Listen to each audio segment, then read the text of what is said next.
Alexa, let's do it. Fellas, here's the deal. I need a raise. These gas prices are killing me. Hi. Plus, Produce B is late on child support. Oh, man. Again. Look out for a sister. I'm broke as FUCK. Start the show.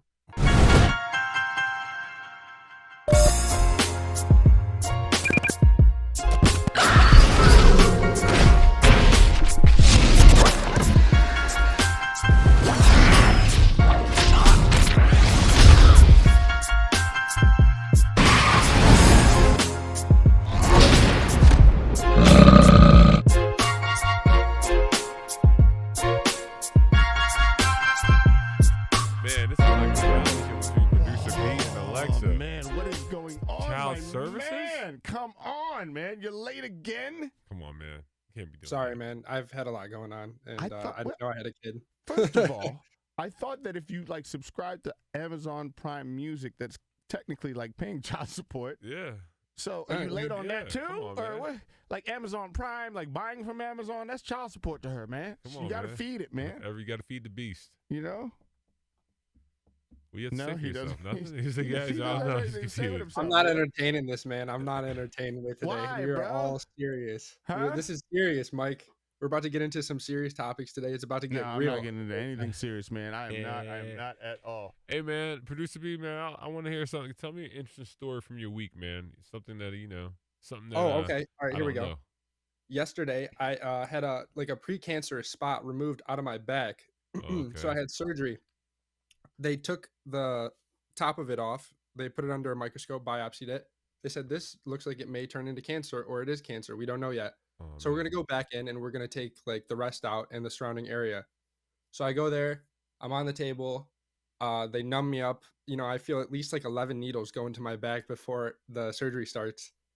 And then they're doing the surgery. I'm awake the whole time, just looking down. Like a And then I G. look up on the surgery tool table and I see the piece that they took out of my back. Uh-huh. And I almost damn near passed out. I'm like, Oh. there's no way that they took out this much of my back. Yeah. And I'm And still like And I can still feel alive my here. limbs. Mike would have So, freaked out. 4 stitches in my back. That's my story of the week. No, I wouldn't have freaked out. Are you crazy? Man, you'd have had to be under. Before they did you'd that, have to be. freaked out. You'd have to been sedated. Yeah. All kind of stuff. Oh, no, Strapped man. down. It's just certain things that does it for me, man. Like Ugh, it was I'm gross. glad dude. you're okay. Okay, so if they said cancer, see, I'd have been messed up. Yeah. I don't think the surgery would mess me up too much. I think anything going under freaks me out. Yeah. Why is that? 'Cause You're you never scared you're know. not gonna wake up? You just never know. I mean, come on, man. There's always a chance. Yes. I mean, you ain't gonna feel always a nothing, chance but for you it's to go to not. bed, It's too. not a matter of me going because where I'm going, I ain't gonna feel it.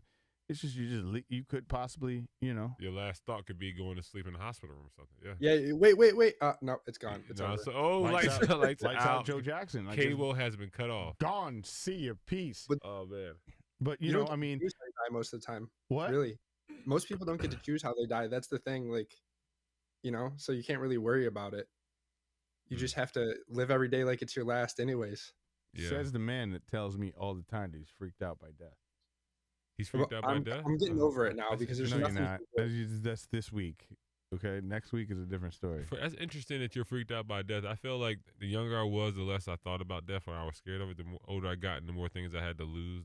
That was when I started freaking out about death. Like you have kids, you have a wife, That's when I was young, I didn't really freak out. That's interesting, producer B, that you're scared of death. Huh. Yeah, no, because I don't have anything to lose yet, and I want to like experience all that stuff. When you and I got want nothing to lose is when you party hard, dude. Harder. Spread So that why don't I mono, just- bro? Spread I'm that a little mono. different, Mark. I'm a little different. I do like to party hard. You guys both know that, but I also Listen. like have goals. Listen, man. I goals. tell you one thing. Obviously we all know this shit is inevitable. Death. I was listening to this guy that I follow do this interview recently. He's a scientist, and they were talking about hormones, right? And as for men, as we're all sitting on here, he said to me, "This is like it totally tracked me. I shouldn't listen to this before I go to sleep." He said, "At 90 years old, and if you have a prostate, you have a 90% chance of getting prostate cancer." Then he said, "If you live any longer than that, it's guaranteed you're gonna get it." Uh-huh. Like Wow. every Why? male on this earth will get it if 'Cause you of the live long food? enough. Huh? Is it because of the food that we eat? Like all the things that go through our body? Is that I why? don't know what it is, bro. You didn't. I haven't gotten that far because when he said 90, and I said, well, I'm trying to live to 120, so hold on. You know, who knows what'll change then? But you know, what I actually laugh about is because we were just talking about what you want to talk about, how things can be a lie. Like at one point they said like prostate cancer was genetic, right? Shit, now this dude said everybody's gonna get it. Yeah. So what does it make it now? Part of the human evolution, the human process. You know, You're gonna get it. You can't escape it. Now there is.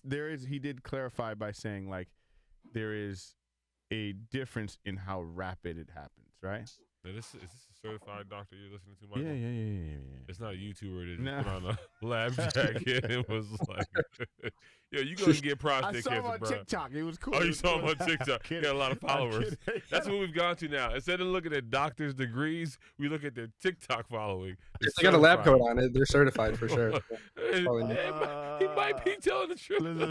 Listen, man, at this point, bro, I can tell you some stories of some things some doctors have told me over time that I actually, at this point, I don't mind. I don't mind looking at how much followers he has because he might just save me versus the other dude. Yeah. I remember one point a doctor told me he was trying to put me on a medication, and he said to me, he said, listen, because he knows how I am.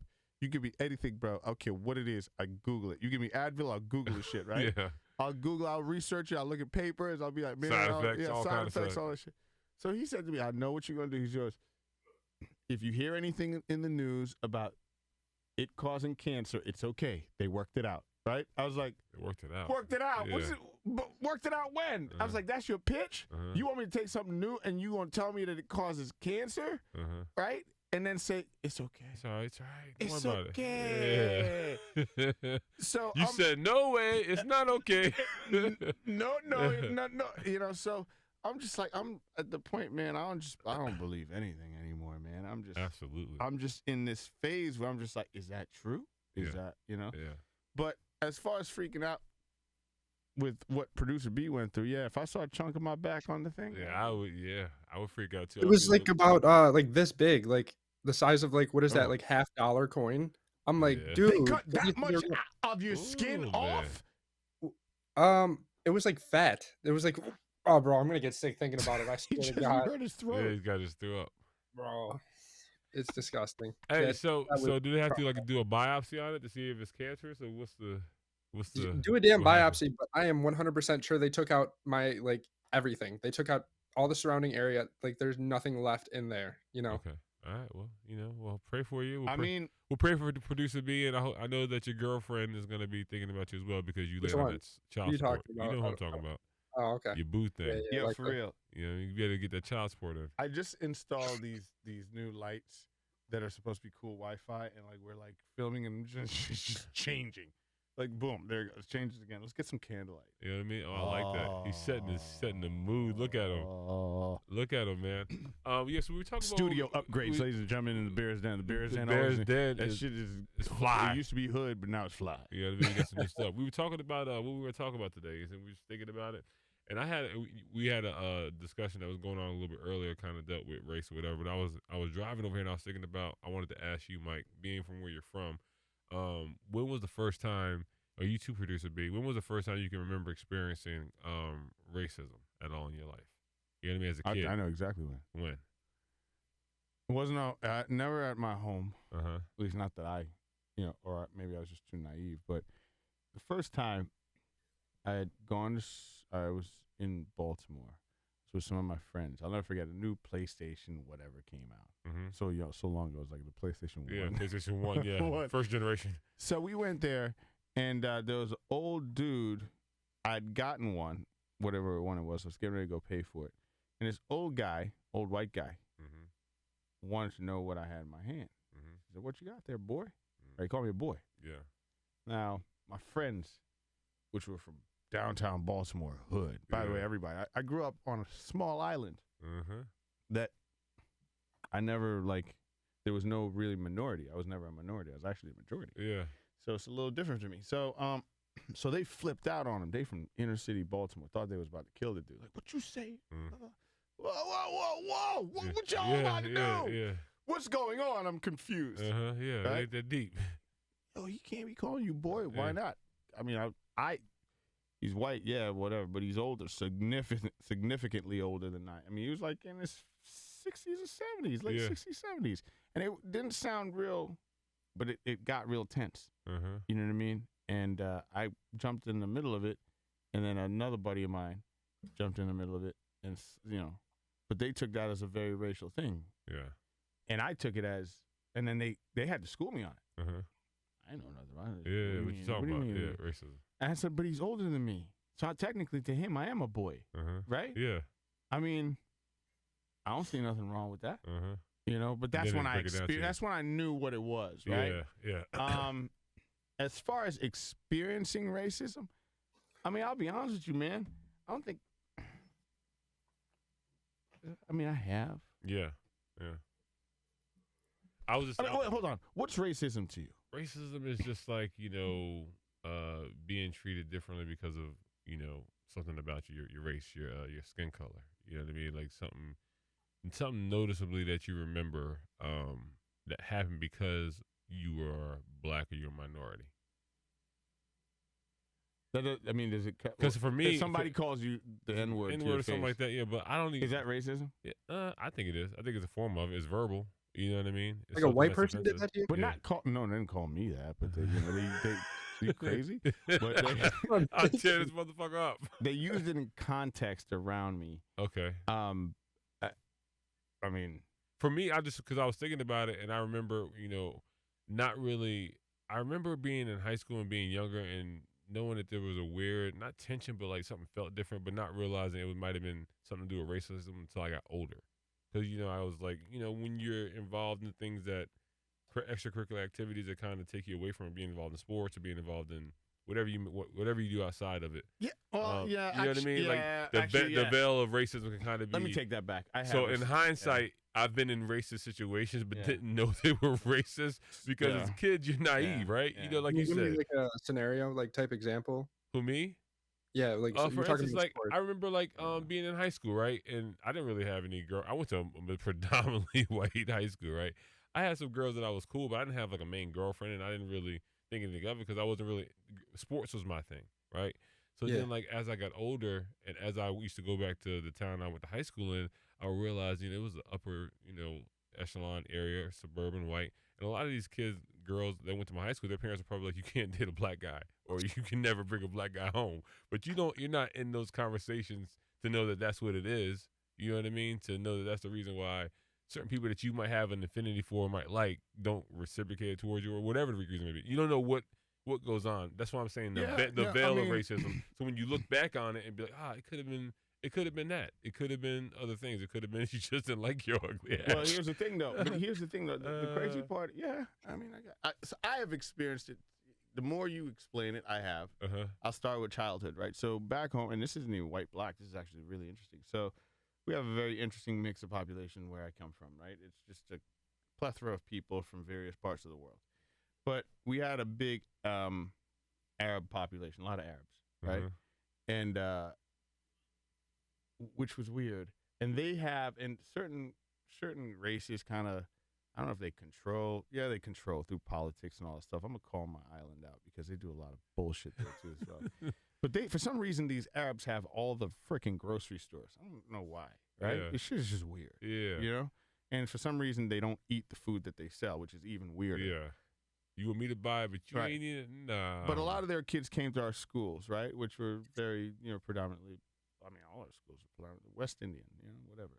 But, and they didn't really like their people mixing with our people. The fact that, yes, their kids had to sit in our classrooms was cool. But after that, they were picked up by their people. It's over. Yeah. They never caught the bus. They never did after, some of them, they were a little bit more liberal. But for the most part, there was no after school activities. Don't let the black boys talk to the girls. Oh yeah, it's a problem. It's a real problem. You know what I'm saying? Yeah. So it did exist, first of all, and that's how that's how the anger starts, and that's how you can build from it. Because just me sitting here, you get the upheavals of it, like, wow, why are you here? Like, it's my country, bro. Go back. You know what I'm saying? Like, you want to say stuff like that. You know what I'm saying? But outside of that, man, I don't think I've ever really experienced it too much being here. Mm-hmm. Surprisingly, I never. Yeah, I mean, me I too. have Being in Georgia, you would think that you would get it a lot, but be more blatant. right. Yeah. But I never really have experienced that. I've here. never experienced it like boldly in my face to where it was like, some white person was just, down, or Yeah. any person was just downright rude to me. And it's funny, being in Georgia and, because we live in Atlanta, so maybe other parts of Georgia where it's not such a metropolis.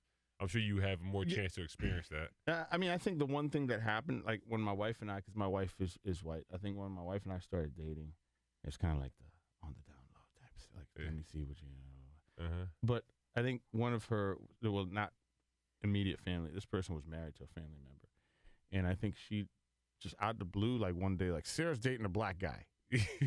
Just they were that thing, right? And it was like pause, like okay, all right, so what?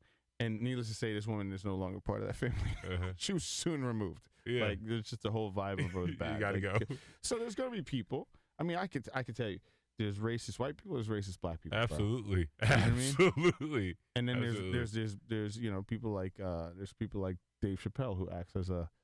You ever saw that skit where he was the Ku Klux Klan? Was it Clayton Bitsky? Oh, the Oh, guy? it was, yeah, White yeah. supremacist. He was blind, right? Yeah, he thought he was white. Just genius. By the way. Oh man. But no, I mean, what do you do about it, man? Shit's always gonna be here. It's bro. funny that you bring up the fact about talking about your wife, your now wife when you were dating her. Because when I started dating Candace in college, like I think that might be that. To be honest with you, that might be the first time I experienced racism. Her parents or her grandparents, and her dad had a problem with the fact that she was dating a black girl when I was in college. Sidney Poitier. Guess who's coming to dinner? And obviously it's because they were from the South and they were from Georgia and they were probably raised in the time that where like that wasn't accepted, that wasn't okay. Now as time went on, we became amicable. They knew who I was, but I think like the first initial people that have that mindset, the first initial thing they go to is the worst possible thing. Oh, she's dating some criminal and he's gonna, you know what I mean? Is it that? That was the first time I've ever experienced it, and it was kind of like, wow, like that's kind of odd. Is it that, or is it a stigma about certain races? If we're talking about races in general, I think it's a stigma. I You think know? it's things that you. I mean, it may not be criminal. Yeah, It may be, yeah. Shit, not all black people.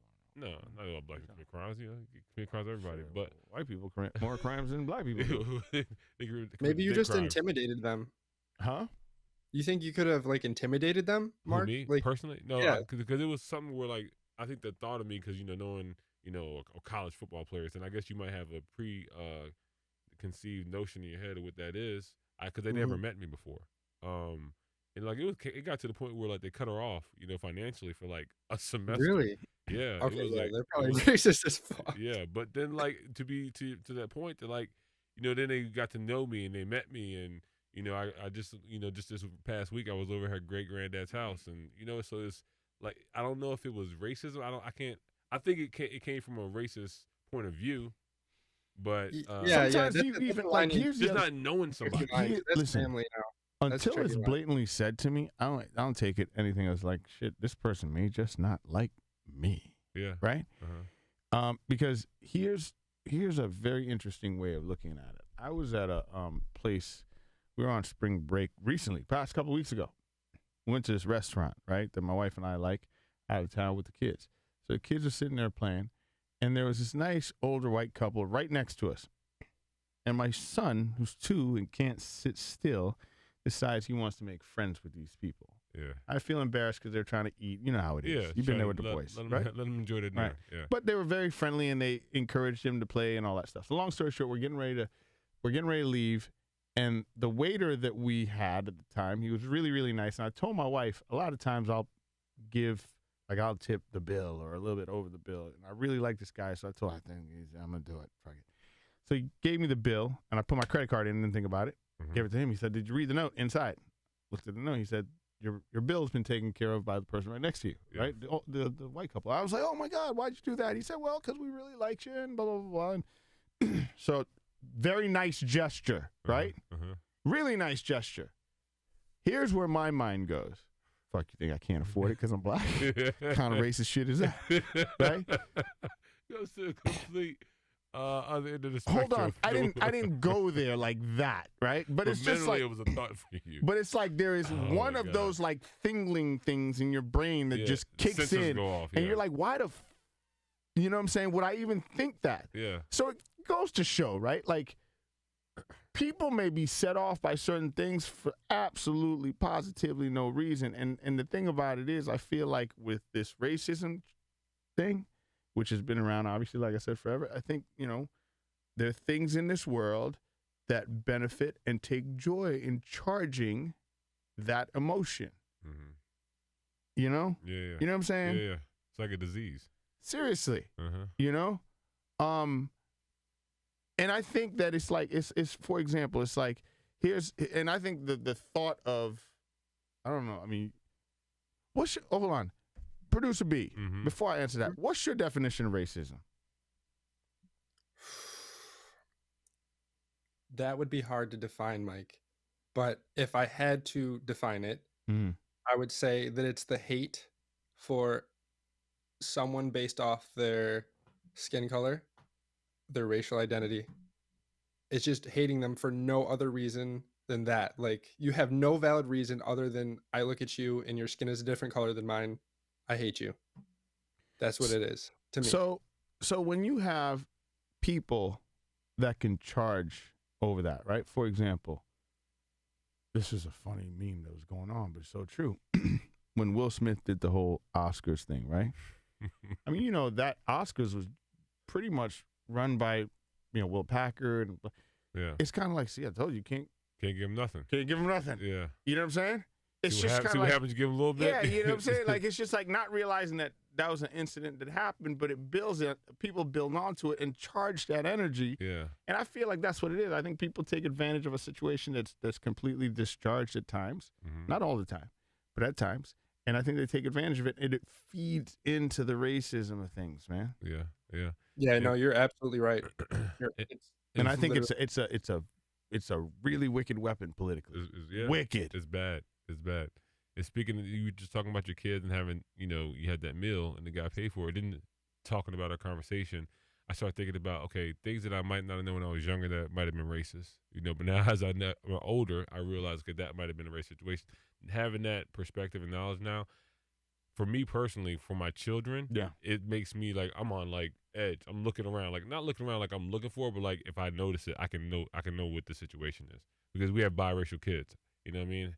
Being a black your dad. Kids ever came to you and been like, Dad, I've like experienced something, like somebody was like rude to me today.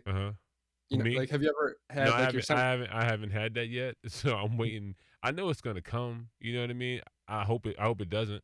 I know kids can be cruel, whatever. But like for me, I'm talking to the point of like knowing where to how to point it out and knowing how to protect my kids from it. Because even in sports now, man, you have like my kids play a lot of sports now. They play little league sports, and they're coached by dads, people that are like maybe in their early 50s, late 40s. All these people have a background from where they came from and how their personality has been shaped. They come from some of those same things. So I'm very, in that sense, when my kids are playing sports or whatever, I'm very aware of who's coaching my kids, who's talking to them, why is he saying this to him, why is he being that way to him. So like that plays a fact until like, I'm gonna be on guard for them, because like I couldn't realize it, they can't realize it.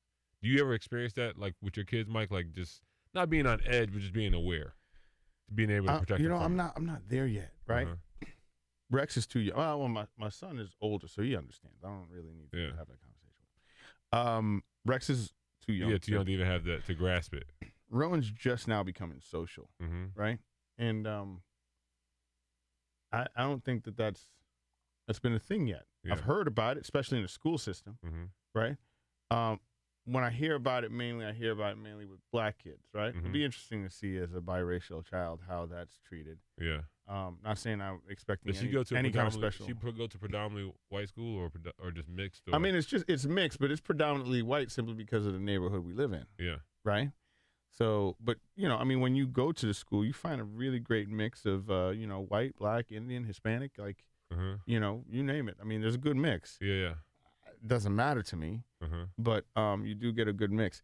It's funny, man, because, as you ask me these questions, where I grew up, right, was a very, like, although I was not a minority, we're more a majority, you'd still see kind of like the same mix, right? And what was really funny, man, hilarious, right? So where I'm from in the islands, there's a really strong, everybody that's been to an island know we have really strong dialects. Mm-hmm. You know what I'm saying? And when you come to the mainland, although we're part of the U.S., right? But when you come to the mainland, right? If you're from the South, somebody from the South and somebody from Boston speak completely different. Yeah. Okay. And it's funny when you see, like, you come to a place like where I'm from, right? And everybody has pretty much the same dialect. Mm-hmm. Now, if I see a white person, like if you came down there, saw a white person, you'd probably expect something out of their mouth that would come from, they'd probably sound like this, and they would be, but the shit that would come out of their mouth would probably like, what? Huh? That's confusing, right? So it's a little bit different for me to talk about racism and how people class people, your grandparents or great-grandparents, how they classed you, because, man, I tell you, man, I think that's what it I comes either down to am more than completely anything, man. naive, Uh-huh. like completely like dumbfounded naive to this shit, or like I haven't experienced it. I'm saying I don't think I want to. Yeah. I think that's even more what you just spoke to as far as classism. That's almost on the same level of, not, to me personally, above, racism. I feel like classism is it's a very, very potent thing, and very, it could be mentally detrimental to, a specific group of people. Only if you let it. Yeah, but classism is like, it kind of just, it's almost like it sets you where you are in the food chain. You know what I mean, so to speak. Only if you let it, though. Here. At the time, but only if you let it, right? So that's another thing. Like, the racism thing is one conversation that I would say I don't know much about. I know it exists. You know what I'm saying? I don't agree with it. For those who bring that shit into this world, you should be dealt with, right? Yeah. Classism, however, although structured the way it is, I think it's a little bit different because you can determine what class you choose to sit in this world. This is where you guys disagree right here. This is the difference between the liberal viewpoint and the conservative viewpoint. And this is where we should not go. We should go back to we should go back to who's going to be doing a cold plunge today. By the way, a friend of ours just had us roast in a 220-degree hot box over the weekend. Hey, hold on. I got a funny story for that. So I come in here, I tell Mike, I say, Mike, man, I think I might have something that's hotter than the hot sweat box in his driveway. He said, what? I said, my attic in Georgia. This is classism. This is classism right here. My attic in Georgia with no air conditioning unit. Mike said, that does sound interesting, but also, although the things that you're probably inhaling, there's some environmental issues that comes with that. Yeah, I don't think I want to inhale fiberglass or insulation. So I was like, you might have a point. He said, "Fuck it, no." No, man, but go ahead. But anyway, no, I think we're gonna end there, and I'm not gonna talk about. I think classism is something that is determined by the person. You make your own destiny, is what you're saying. 150%. You don't think finances play a part in it? In classism? No. You don't think so? No. I mean, well, yeah, you have to have the money to be in a certain class. Correct. Yeah. What I'm saying to you is you determine whether you have that money or not. Some people have some issues where they can't make a certain amount of money everybody can make. Here we go. Everybody, it's possible. Here we go. It's possible to make it harder for others that started at a lower place. Like somebody just hit me with the split screen because it's about to go down. No, it's just possible. Brendan, you're the referee. Here we go. Listen. It's possible. It's possible to do it. You know what I mean? But like some people have certain situations that make it harder to get to where they need to be. Absolutely. Everybody has opportunity. Everybody has opportunity. Being in America. Listen. So, and that's where it ends. So therefore, you agree with me. No, right? Yes, you do agree with me. I can't because if you're saying you can't, because you are conflicting your statements. Because if you're saying that everybody has the opportunity, especially here in America, then there's no reason why, if you're the bottom class, that you can't get to the top of the class. No, it's possible. It's possible. But I'm just saying it's hard. I'm just saying it might be harder. Just for somebody. Let's hold on. Okay. Somebody that I'm ready for this. I'm cocked and loaded. Ready somebody for this. that comes from a family that did well in the communication industry and sold off for billions of dollars, and their parents have a lot of money, whatever. They're going to be at a certain place and point in life to where they have more advantages. They have more opportunities to advance further than somebody that's coming from the inner city. So I'm not saying that person coming from the inner city can't get to there, but when you have money, it gives you more opportunities, more time to maybe pursue things that you wanted to do, as opposed to coming from a low class, right? Less financial stability. And not having that same leeway, not having the ability to, you know what, I don't have to go to McDonald's and work a minimum wage shift just to make some money that's not going to help me and waste my time doing that. Okay, go ahead. I disagree with you. You don't think so? You don't think having money puts you in a better position to win? I mean, it gives you an edge. Money absolutely gives you an edge. That's the reason why you want the class. But that's what I was talking about. Finances play a part in classes. But I'm speaking different, though. You can move up and down. Like, it's not like that set, has nothing to. The money part is part of the classism game, right? That's what we're going to achieve. Like Christ, at the end of the day, Mark Brown. If I give you, or if you just, the Black Bears Den 20 years from now gets sold for $10 billion, right? You're in a different class, baby. Oh, absolutely. Right? Absolutely. And that class will allow them Brown twins to do a lot more, correct? Correct. What I'm saying is this. I'm saying that the Black Bears Den will get to 10 billion or 10 trillion, whatever. It just might take longer, but you still have that same opportunity. Right, to move up in that classism game, right? With racism, that's a straight like, you black, I ain't fucking with you, and that's it, right? And you got to change it. And it's hard to change that. You know, it's hard to change that mentality. It's hard to change. You know, I think it has to die out. It has to die out, and that will never happen. Eventually, racism will always be here, bro. It would always be here, but it'll die out. Never, ever. I'm speaking of the form that we know it in America. Which is what? This, you know, the southern, the south. How's it different than the form in Africa? How's it different than the form in Europe? I feel like racism changes in different places that you live in. I'll tell you one thing. I mean, they're all the same. It's all the same at the root. Okay. What do you mean? It's all the same at the root. Racism comes from a place of, you know, I don't like you, like Brandon said. You know, because. But it's not going to die out, though. Never. I'll tell you a case in point. If we go to Quebec right now, right? Me and you, right? We're black American men. We get treated better than the regular Canadian people. Because the Quebec people are, call our booking agent, travel agent. You know what I'm saying? No, but I'm just saying, like, I have never seen. I remember when we were all black, right? I went to Montreal, right? And I walked in, right? My friends I were with, they walked in. They were all Canadian, right? And they knew it, right? So they started giving them attitude. And the minute they heard me speak, oh, you're American. Oh, we have this, and we have this, and we have this, and we have. They shitted on my friends. I didn't buy anything from there, but I'm just like, are you serious? You know what I mean? So it's just, I mean, it just comes in different forms. You know what I mean? We as black people think that racism surrounds us. Like, racism happens, everybody hates us, the white man, the European. No, this shit is like, bro, do you know how racist some Africans are?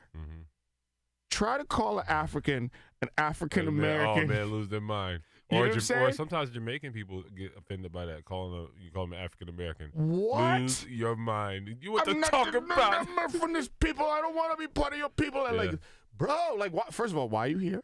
Why are you here? You know what I mean? But it's just. I mean, seriously. Let me retract. Racism may never die out, but I think it changes its form, right? As your culture changed, as races individually blend, as far as, like, you know, biracial, you know, Latins becoming a bigger population in America. I mean, racism as we know it now in America, I think that'll die out. I don't think it'll go. I think it's a tool. I think it's a tool, and I think people are starting to kind of open their, like, look at advertisers now, because really at the end of the day, there's economics and all this stuff, right? Look at how many ads have you seen recently? I mean, I see them all the time. Interracial couples in ads these days. Interracial kids, right? You got to be at first, huh? A lot of gay people in ads, like they'll be like, you know, what I'm saying? Like, so a lot of that bias and all that stuff. Well, for economic reasons, those lines have to be broken down, because we ain't gonna make no money if you do. But I mean, I don't think it's gonna go away. I just think that you have to realize that certain people use it as a tool to charge you up, and you know how and it works, man. It works. It works. There's a lot of times too, even as speaking to as being a tool to charge people up. You know, I'll see a lot of stuff, you know, my algorithms on my Instagram that, you know, sparks a nerve in you. Just, you know, you probably see it all the time. But then, like, you know, I want to post about it, and I start thinking to myself, if I post about this, all it does is just furthers the conversation. It puts more eyes on it. It puts more attention to it. Yeah, so lately I just haven't give a shit. I just repost shit. Yeah, you don't care. You just repost it. Yeah, it's fucking screw it. Throw the fuel piss on people the fire. off. Burn everything. I've been too, seriously. Yeah, sometimes my emotions do get the best of me, but I try to take a logical approach when I post something. So I try not to repost things that really strike an emotional chord with me. Yeah. I mean, I'll tell you one thing. Like when I know we don't want to spend time on it, but like when the shooting happened, and everybody knows how my stance is, and even Brendan does. Like, you know, I mean, for me, it was just like, it wasn't fuel. Like, I felt like I needed to. I was charged by that, and I just felt like, you know what, man, like, it's just not right. Yeah. You know what I mean? So sometimes I feel like you need to your point, you say you don't want to comment on it, but sometimes you have to. Yeah. You know what I mean? I mean, that's my kid, your kid. I don't give a shit. Like, I don't care what boundary line we live on. That's our kids. Yeah. I mean, you know, there's some people in this world that I just don't really care for. I was with one of them when recently, I did the, you know what I'm saying? But that person's daughter, you mad? That person's daughter, I don't want anything to happen. I would defend that. I would take a bullet for that just because it's that important. You can't, you know what I'm saying? Yeah. So you have to say stuff like that at times. Yeah. But, you know, I agree, though. You know what's funny, though? I would love to see, with the algorithm, I would love to see what your feed looks like versus my feed. Oh, man, I'm sure it's night and day. Night and day. Like, he probably gets all the CNN stuff. I don't really get I don't get a lot of political stuff. I get a lot of baseball stuff. Oh, do you really? A lot of, like, sports stuff. I get man, the stuff all kind of wild stuff, you know. The stuff that I get, boy. I get anything from Jesus is coming to Bitcoin about to, you know, blow up. Like, it's just, I get it all. So yeah, but like you said, racism is a tool. Getting back to our conversation, is a tool. People use it, you know, in higher powers and higher places to charge people up, to move any kind of agenda they might have. You know what I mean? It's a tool. And I feel like, and when you see that, I feel sometimes, man, honestly, real talk, when you see that happening, because I feel like sometimes that charge is collective, right? It just, I mean, yeah, you have like sporadic racist moments. Like, motherfucker, what did he say? You blow it off, just right? Say that? Right? And then you have stuff that just kind of lingers, right? You know, George Floyd was a lingering racist type moment, right? And I think when you really look at the environment at times, I'm starting, like, you really look at the pattern, man. These gigantic, emotionally charged events always happen around certain things. Yeah. I think. Certain times? Certain times. Yeah. I feel like this charge of Tulsa, you know, shooting in Uvalde, how's it, Uvalde or Uvalde? I think it's Uvalde. Uvalde. And Buffalo. Yeah. Why is it all of a sudden primary time? A lot of election campaigns, a lot of election TV commercials are on, and this is happening right now? I feel you, right? So my whole thing is, if this makes it to YouTube or not, you know, do we get on the defensive come in November when there's another election? Is some crazy shiitake mushroom stuff going to take off? Yeah. I don't know. It's a horrible game, man. It's bad. Come on, man. Like, it's evil. It's fucking evil. Any side that's doing that I is feel bad. like I don't feel like these things happen because certain things that come around could be because of primaries. I feel like they happen often, but I feel like during primaries, during voting, during this time, they put more eyes on it. They pick something. They put it out. They show it to you more. Yeah. But it happens all the time. It's not just because of somebody, you know, the governors are being voted on in Georgia or whatever. But they put eyes on it. They use it as a tool to charge you the fuck up. But it works, man. But what's funny about it, though, is like how they pick those tools. It's like so many of those tools that are happening. You know what I'm saying? And they amplify it, so they get this big charge. Yeah. And once you get that big charge, like, we don't even get a chance to think, right? First thing that came out with this big charge is gun control. No, motherfucker, like, protect the kids. Yeah. You know what I'm saying? Yeah. Like, protect the kids, because if we take away the gun, give it every gun. You know what I'm saying? if we get a gun, shit, the motherfucker gonna use a knife. He gonna use gasoline. He gonna use be crazy no gas. What do you mean no gas? Like, you know what I mean? So no gas because it's already $10 a gallon. You can charge people for anything. Remember when people got charged about a pipeline being built, and the pipe, like, that was the main issue, the Keystone Pipeline. You got people emotionally charged up protesting a pipeline. Everybody gets charged. Burning stuff. So the point to the race is, and right now, I think, I mean, to a degree, you get, you know, the classism portion of it, I think, is the easy part, man. Make some money. I mean, really? What did Kim Kardashian just say? She said, "Stop being lazy" or something. Just work. Just go to work, and you'll be successful. Listen, there's I'm not a fan, but I think the two things that is one thing I respect Kim Kardashian for, and I think the other thing she did and she did an interview with Barbara Walters, right? And she said, Barbara Walters said, "How does a person who doesn't really have a brand or doesn't really do anything, like you don't have a craft or skill, how you have money?" She goes, "Well, I think." Did you see my video? No, she goes, "Well, a person who doesn't have a craft and who doesn't have a skill, I'm paraphrasing all this. It was along these lines, like who doesn't have a craft and doesn't have a skill, that is sitting on $1 billion. I think it's pretty smart, don't you think?" And I think I said that's the most gangster shit anybody could ever say. You know what I'm saying? Yeah. Somebody like a Kim Kardashian is a perfect example of the American dream. Yeah. For real. Yeah. You know? No matter how you got there, you just got there. Oh, that is terrible, Mike. That is terrible. It is because Brendan, offer us a rebuttal, Brendan. Here's a case in point on classism. Dream. This is upper echelon classism, but I tell you one thing: when Kim Kardashian was nobody and she was hanging with Paris Hilton, she was in a certain class. That chick is in a way higher stratosphere class than Paris Hilton or any of her friends right now. Real talk. All right? And she did it, and she figured out how to do it. Now, I'm not saying at the end of the day, however you get there, it's going to be accepted by everybody. I'm just saying that to Mark Brown's point, I don't think, not this, against his point, I think classism is dealt with a lot easier. I agree with him. If you got money, you can move a lot better, but you can deal with classism a lot easier than you can racism. What were you going to say, Brendan? My rebuttal is like, I think we can learn a lot from Kim Kardashian and what she's turned herself into, but what she started off as and how she initially got famous is not the American dream. It's not like you get on camera with Ray J and you make a sex tape and you go viral off that.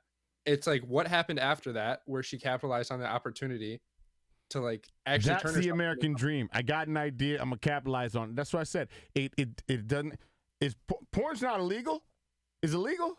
No. Is it illegal? I don't know, man. Is it illegal? But you have all these young girls looking up to her, like, bro. I'm just saying, man. Is it illegal? No, I'm just looking at the policy, man. No, it's not illegal. Okay, so how did an of age person that did something of age and capitalized from it? How is that bad?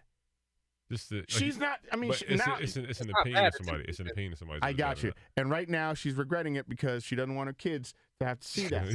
They go see it. So there's things you got to figure out. Like if you get to the top, like I say, you did it wrong by getting to the top. Well, when Billy comes home from school, asking my mommy, that's a conversation you got to have. It's a different kind of conversation. Then you just got to sit back and look at that $1 billion and say, it was worth it. But as far as the class is concerned, man, I'm saying like, you know, anybody that preys off of a certain classism to say like, you know, for personal gain, I think that says you can't be anything other than, I think it's bullshit, right? I think I don't think you should do that, you know? I think, you know, I don't think. You should be realistic. I think you can move in classes. I don't think anything can hold you back in this country. I really don't. I don't think it can either. No. You know? But the problem that I have is people tend to, from a racist standpoint, people tend to take racism and use it in a classism, you know, environment where they go, "'Cause you black, you can't." Or "'Cause you black, they won't let you." Well, hold on. Yeah, they won't let us. Well, who's they? Somebody tell me who's they. No, to this day, nobody can answer who's they. It's just they. They is the streets. You know what I mean? And then sometimes like the white man. Well, which white man? There's a whole bunch of them out there. Which one exactly are you talking about, right? Like, and then black folks get mad when I start asking questions like that. Yeah, you just being so specific, man. Then they go, "When I used to live in Queens, I used to go through this." Here's another thing I'm going to tell you, and then I'm going to shut up. I swear I'm going to let everybody talk, and I ain't going to say another word. This whole thing about equality and equity that we have, right? I think it's the biggest bullshit you could ever feed to anybody. The reason why I say that, right? And it has nothing to do with being racist or whatever. You cannot be equal. Everybody's not equal, okay? Let's just be honest. Mark Brown right now is not equal to the Mark Brown when he was 21. You cannot bench press or you cannot squat what you used to squat then. Yeah. It's not equality. No. Right? Everybody's circumstance is always different. So that's what makes things unequal. Okay? Seriously. For example, you and I couldn't be equal when I lived on St. Croix and you lived in Georgia because you have more resources than I do. Right? It's a different circumstance. But if I come to Georgia, we now become equal. Right? You can't just give me. What you come to Georgia with? Not necessarily. Bro, if I don't come with nothing, I still have the same opportunities the same equal opportunities that you have. Mm-hmm. Correct or incorrect? Absolutely. I can still go out for football. If I break my leg, that's on me, but I still went out for it, right? What am I going to do with it? It's different. So my whole thing is this, at the end of the day, man, you can't navigate through this world understanding, and this is why I teach my kids that, yes, people are not going to like you. And it's just going to, I posted this thing on Instagram. I listen to it all the time. There's going to be people in this world that like you for absolutely no effing reason at all, and all you got to say is just fuck it. It is what it is. Yeah. You know what I'm saying? Why do I don't need you to like me. I don't need to be around you. I don't. Like, I really don't. You know what I mean? So it's like, stop feeding into it. Understand that you and only you control, you are the commander and the chief of your domain. What you want to do with it, if you want to sit there and go, well, shit, I don't got the money, so I can't. If you got the money, well, you know what? If you don't have the money, I'm going to figure out how to get the fucking money, right? We went to a friend's house the other day. You know, we did the whole cold plunge thing, whatever. I started thinking about it. I was like, fuck, I'm going to just build one. Because I can, right? Not because I can, because shit, if I did it the way he did it, you know what I'm saying? But I learned, you know what I mean? I have the opportunity to do the same shit he's doing. I just choose to do it differently. Different route. You know what I'm saying? Yeah. He going to write the check. I'm going to build it. Same thing. Same benefit. Handyman. And I know how to do it. So when his shit break down, he gonna call me. Speaking of break it down, I was sitting in the sauna of our friend's sauna, and I looked down on the ground, and look what I saw. The lone wolf's hat on the ground. I was like, oh, he must have not made it. What are you talking about? Your hat was on the ground outside the sauna. I think you forgot it there. My bull hat? No, your... Oh, my lone wolf hat? Did you grab it? I should have grabbed it. I'll grab it next time. Wait. We got to call him. Oh, no. shit. I can't lose that. We'll call him after. Yeah, it's at his house. You should. It's in the sauna. It's still in there? No, it's in the sitting area outside the sauna on the floor. Where the hats hang. Okay. Yeah. Yeah, I need that hat. I saw that. When are you going back over there? I'm not till like probably next week.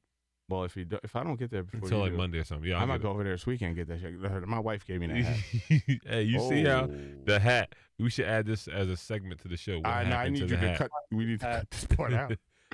All right, man. No, man, but that was an interesting conversation about classism and racism, but more so about racism and classism, because that was the point of the conversation. Is like, when was our experience? Talk about our first experience of experiencing racism and how it molded you into who you are and how you see it today. So I think that was interesting. Yeah, man. Just so I wouldn't, I'm at the point, man, where I'm just over the shit, man. I don't let the shit bother me, man. Like, like I said, there's people in this world, they just don't like you. They're not going to like you, whether they're white, black, poor, Hispanic or whatever. What you going to do about it? You can't waste your time trying to change somebody's opinion of you, man. Keep it moving. You over here worried about that. You got to keep it to the next one. You know what I'm saying? Yeah. Bottom line. So keep it real. Keep it moving. Peace. See you.